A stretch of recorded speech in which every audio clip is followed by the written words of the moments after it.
In this transaction, I thought that the Bulls got a lot, especially for a team that has a lot of draft capital. And the initial reports were that they got Josh Giddey in return. Yo, no funny. I said the same thing when actually Raj, you told me first, and a couple of people in the community told me, and I was just like, oh, they must have got mad picks, right? No.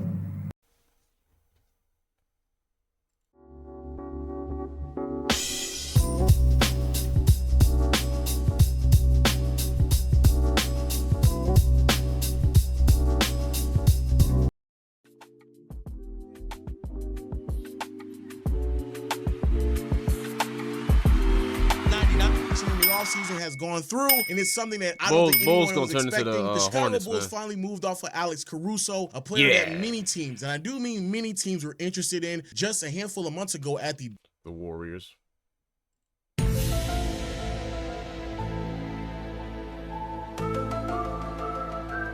The Warriors.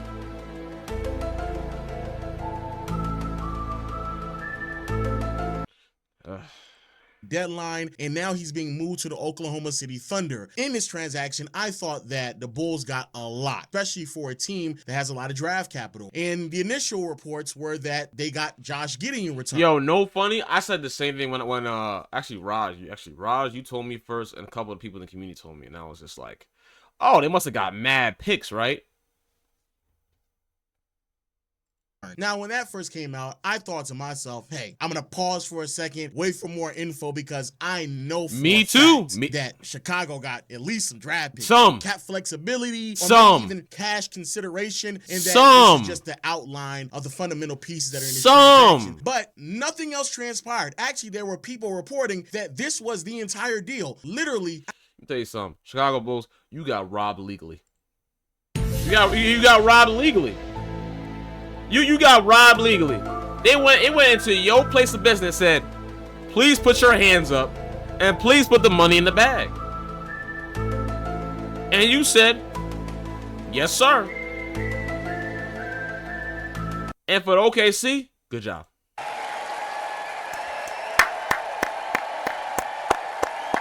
Good job. Good job robbing the blind. Good job. Good job robbing the dummies. Good job. Yo, D, what up, bruh? Bow. Good to see you, twin. Yeah. What's good, my boy? Man, let me tell you something. I don't know. I don't even care no more. OKC, you up. You lost this year, and now you up. Oh my God. All I need is a center. A nice stretch big. Who could oh my God. Oh my God. I mean, they already have one low key, but like a consistent one, more consistent one. Cause yeah. I don't think y'all really are understanding how dangerous these brothers are getting. And I said it before. They got all these picks, and then they got all these dudes. Now the finals are over. Bunch of stuff, bro. I got a bunch of basketball still to watch. We're gonna watch a lot of WNBA. Olympics are coming up. There's a lot of talks I want to have just about improving yourself in your life and just, funny stuff. A lot of game talks. We're going to get into a lot of those too. Dragon Ball Z. You know what I'm saying? So we have a lot. We have a lot still. My homies at FIBA, they asked me if I was going to go over the Olympics. I was like, hell yeah. So that... I got a lot for us. Don't you worry. Alex Caruso for Josh Giddey. In big 2024, we are having 1-for-1 trades. That is something that literally you just never ever see. Definitely keep up when with you're talking about a player of the caliber of Alex Caruso that was garnishing a lot of attention over the last year, as people already knew the inevitable was going to happen in Chicago, and that was going to be a rebuild and blowing up the entire thing, the entire infrastructure, the entire roster. I forgot I put lemon in this. Oh my God. Ugh. Slap me in the chin. What up, cop? Bow. What's good, my G? And here we are, the player that had the most value. The only thing that he got in return was Josh Giddey. I don't even know where to begin, but I will start positive and start with OKC A+++. I genuinely don't know how you can get any better of a deal for a player that can be this much of a difference maker. Alex Caruso not only is one of the best defenders in the NBA, J getting signed second team to the Nets defense this year, but is a much and significant improved three-point shooter over Josh Giddey. Like, look at this, bro. Oh my! And I'm telling you right now, he's gonna score more than 10 points a game. Yo, I'm telling you, him and Dort are gonna be like, they gonna be like a steel wall, bro. Oh my, they're gonna be like Alcatraz. Excuse me, they're gonna be like Alcatraz, bro. And then you got J-Dub that's getting better on both sides. Then you got SGA getting, oh my Lord, bro. And then you got Warriors. They got the Warriors competing with Klay Thompson about overpaying him or not. Oh my God. I just want to cry. I just want to cry. Oh my God. We're going back to hell. Oh my God. Over the playoffs, one of the biggest concerns that the Oklahoma City Thunder had is that Josh Giddey went from a starter receiving upwards to 25+ minutes on a night-to-night basis, putting up quality numbers, but was a deficiency on what this team looked like from a perimeter standpoint because I don't he was a liability from behind the arc. We're done. All postseason long, leaving him wide open, shrinking the floor for Shea, and effectively just making it more difficult for the Oklahoma City Thunder to get consistent. Question, why do y'all think Giddey's game just went down like that? I do remember at one point he was hooping his butt off, and I don't know what happened, bro. He just like any kind of thoughts on this, man? Because I truly have no idea how do you just drop off like this. I have no idea, bro.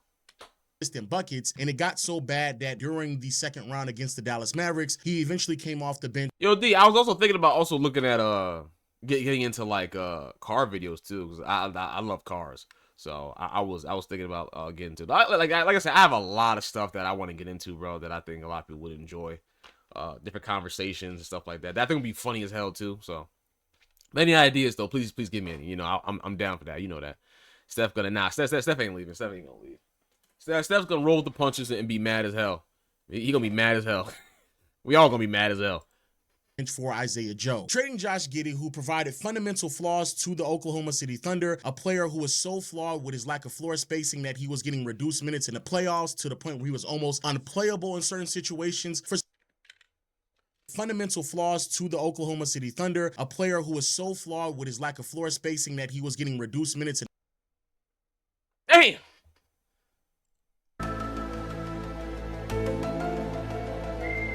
Oof.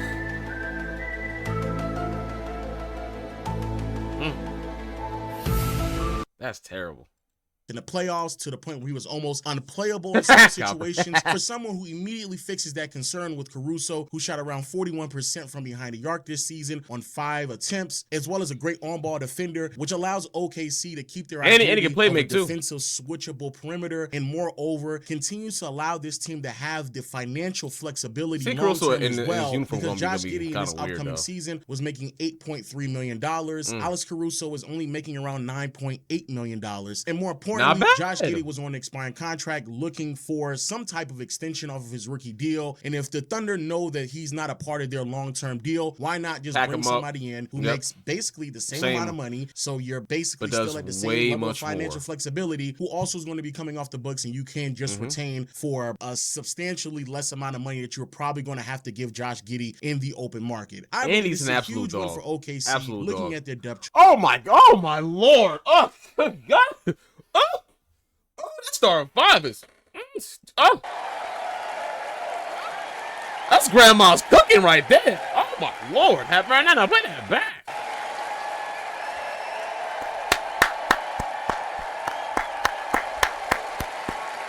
Man, I told y'all watch out for OKC. I told y'all. Let's look at my videos. I told y'all last year, and I told you after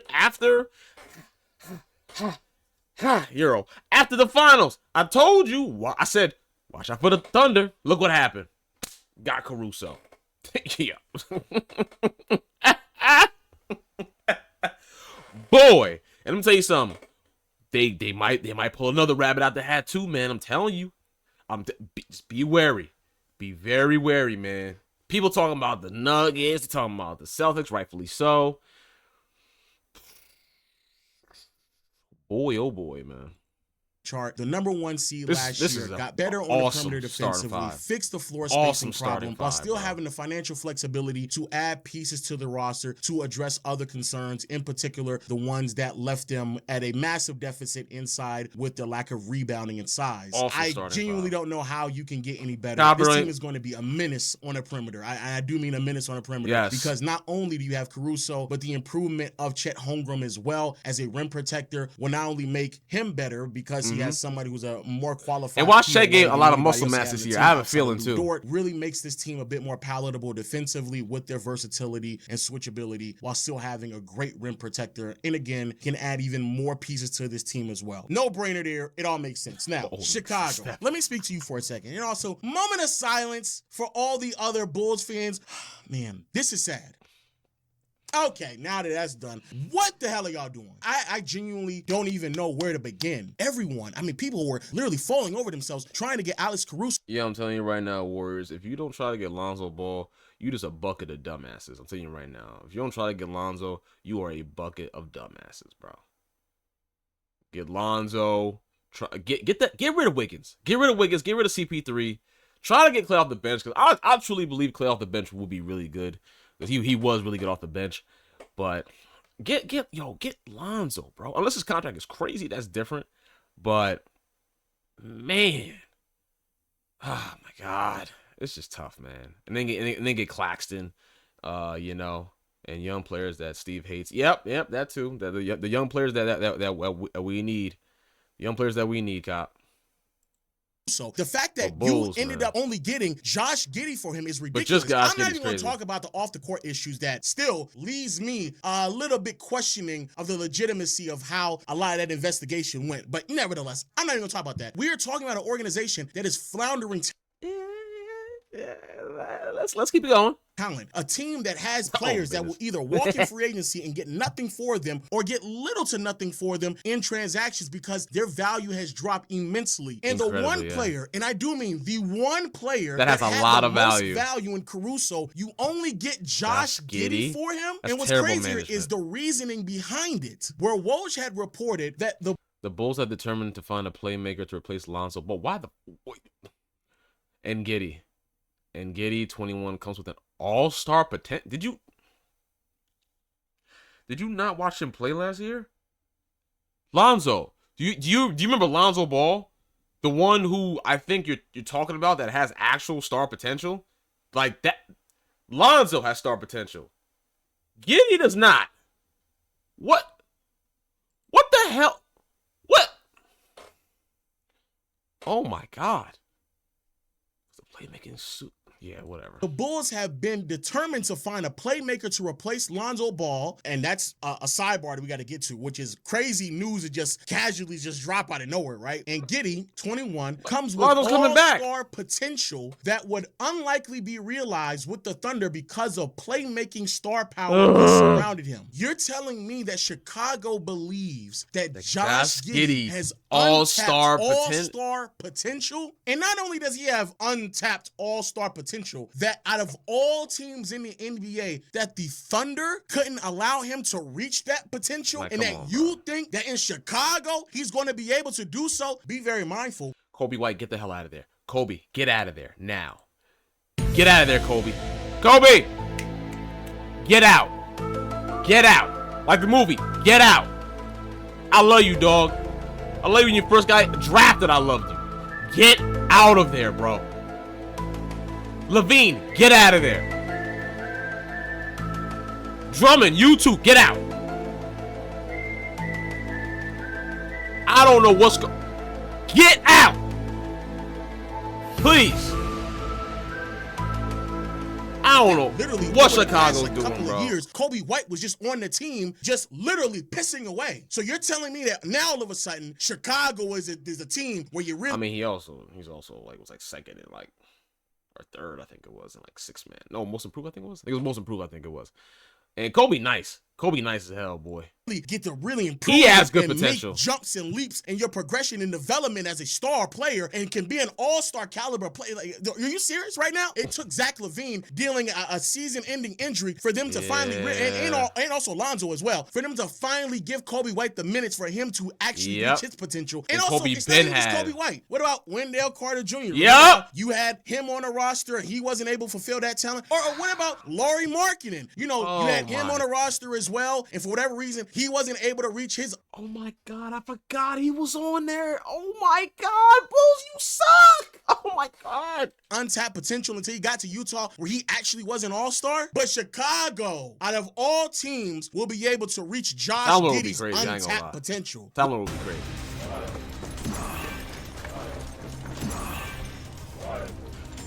These commercials are the worst, bro. The fact that you took the worst Josh Giddey and didn't even get a draft pick for him is crazy. Out of all of the draft capital that OKC they got like 90 you could have picks. Got something. Get one of those fake first rounders that got so many protections on them that it turns around to be a second round pick. But you didn't even do that. The biggest problem with Josh Giddey is the fact that he's not a three-point shooter. He's not somebody that spaces out the floor. So you're talking about putting him on the roster that last year finished 27th in made threes, 26th in three-pointers attempt, and 20th in three-point percentage. Right. Oh my God. Right at below 36% from behind the arc. Well, maybe he's going to fit well with all of the great three-point shooters on the roster. Who was actually the best three-point shooter on the team last year? Oh, that's right. It was Alex Caruso. It's not like Josh Giddey is getting heavily contested and he's shooting this bad and is going to be a detriment to this team. He is shooting wide open threes. Oh my God. Holy brick. And he's shooting this bad and is going to be a detriment to this team. He is shooting wide open threes, and to compare his shot profile to Alex Caruso's and what they're going to be missing makes this an even more staggering loss. Last year, Josh Giddey on catch and shoot threes shot 34% from behind the arc. On threes where he was left wide open, only 35.5%. In contrast to Caruso on catch and shoot threes, he shot a near 41% from behind the arc. And on wide open threes, Caruso shot a near 44% from behind the arc. That is a staggering difference between these two. Bro, they're gonna continue to do nothing. They're gonna continue to do nothing. Garuba's gonna just waste away. Like just that is. Listen, just let's just have fun with the content, man. That's all I can really say to you, bro. Have fun with the content that I'm gonna give out. I just gotta be non-biased and be honest.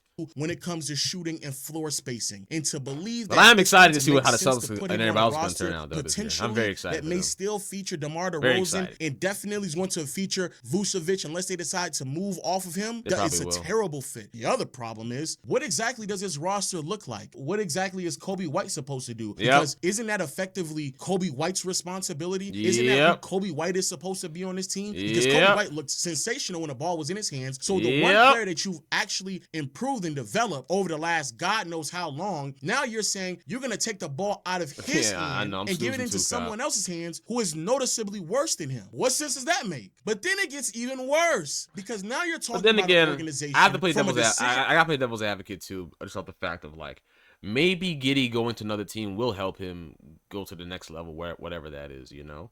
Sometimes it's not just it's all about where you are. You know, you moving to another team could, like, you know, we saw PJ Washington with another team. You see what happens. You saw numerous people in the NBA throughout the years that went to other teams and have played better. Andrew Wiggins, I don't know what happened to him now. He just like kind of just, I don't know if he's just a clone or not. I don't know. But maybe, I don't know. But the biggest number one issue with me with this trade is the lack of pieces you got for this. Like, you mean like are you on a lot of, like, you gotta be on drugs. You only got Giddey. I don't understand that logic of why would you just get Giddey? Why? Why, Chicago? Why? Are you trying to self-sabotage yourselves? Whoever this is, the owner, whatever, the manager, whatever, you want to get fired? I don't get it. I don't get it. Making standpoint on when I heard this, what exactly do they do? I mean, DeMar DeRozan is going into free agency, so you have to. Oh my God, that's right. They got DeMar DeRozan too. Oh Lord, bro.